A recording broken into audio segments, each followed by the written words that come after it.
Compassion has a positive impact on neurogenesis, the formation of new neurons, from gestation onwards throughout our entire life.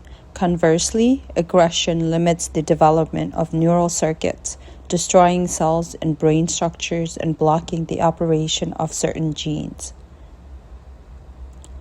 Compassion is essential both for personal fulfillment and mental health.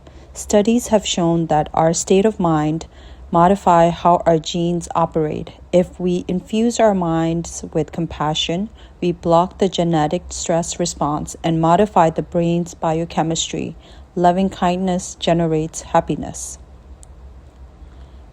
Peace and harmony. If peace of mind is important for good health, that means the body itself is structured in a way that accords with mental peace. Hatred is the real destroyer of our peace and happiness. World peace begins in peaceful heart.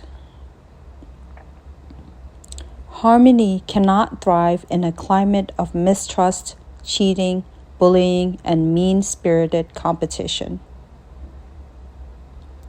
With an attitude of respect and concern for other people, we can experience an atmosphere of happiness.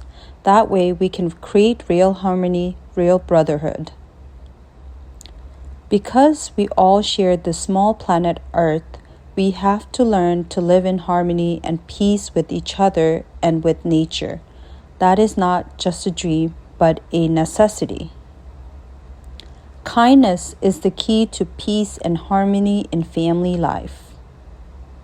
Mutual respect is the foundation of genuine harmony.